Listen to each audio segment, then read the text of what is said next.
in the back.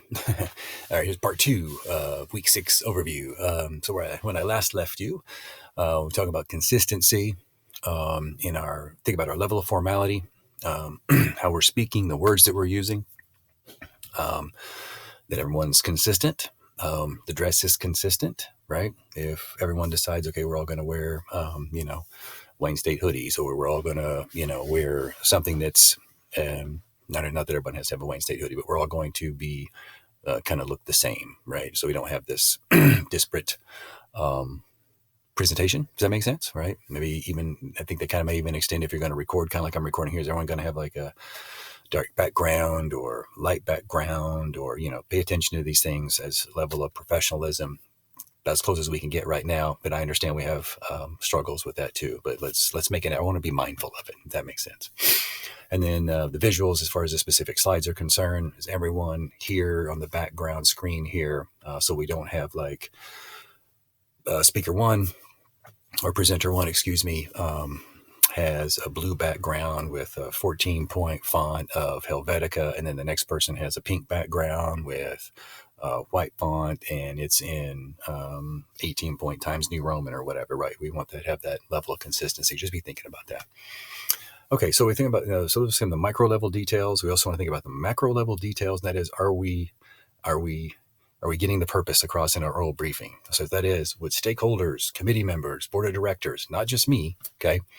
I can make an evaluation, but how do we feel the stakeholders, committee members, boards of directors walk away from the briefing with a thorough understanding of A, what your team is proposing to research, and B, hopefully they ultimately approve the project to move forward, right? Because that's what this step is, right? The oral briefing is to say, here's what we want, here's what we're proposing, here's what we're going to be doing, here's this thing, right? And so then you want, after the oral briefing, ultimately everyone to go, I approve, yes, go work on it, now go do it, right?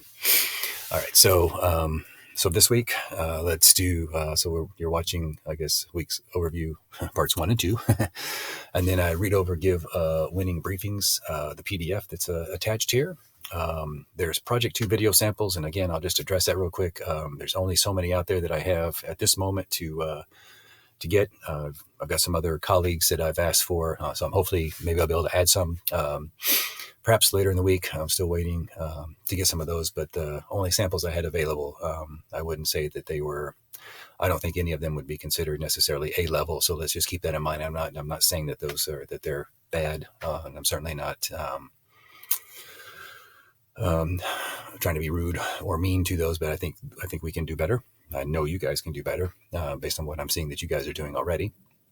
So then we have our teamwork towards recording Project 2 oral briefing. So just to speak about that for a second, I did notice in a lot of the managing tasks and looking at some of the charts, some of you put some Gantt charts together, some of you put some other types of Excel type spreadsheets together, showing things getting done ahead of time. Be mindful of those things too, beyond due dates. So the due dates were good, and some of the groups did a really, really good job of saying, okay, if the due date's here, then what about the things that come up before that, right? So for example, this week, Project 2 is due Sunday. We might want to be thinking about having it done and letting everybody kind of see it and look at it and see if there's any revisions need to be done maybe by Friday, right? So think about those things that need to come kind of a little bit beforehand. And then, of course, by Sunday night, submit your Project 2 files, links. I wasn't sure what to call that per se, right? So you upload it if you upload it to YouTube, send me the YouTube link. If you upload it the link to it is in your online workspace and your maybe on a Microsoft Teams space or on your Google Drive, that's fine. Just because I can go find it. As long as I can click it to link to it and watch it, we're good. Okay, and I've also got you set up as teams here in Canvas. I don't know if you guys can see that on your end or not. Even when I try to do student view, it's hard to determine whether or not you guys see there. Now, so I've got you broken up into your respective teams and who's in what team. So only one person will need to actually submit it, or just email me and say, hey, I put the link is on our online space. And so that works too. So, but I'll send you obviously friendly reminders about that later on in the week. All right. So that should get us going for the week. If you have any questions, do not hesitate to reach out and to let me know. You guys stay safe, stay awesome, keep being awesome, and we'll talk soon.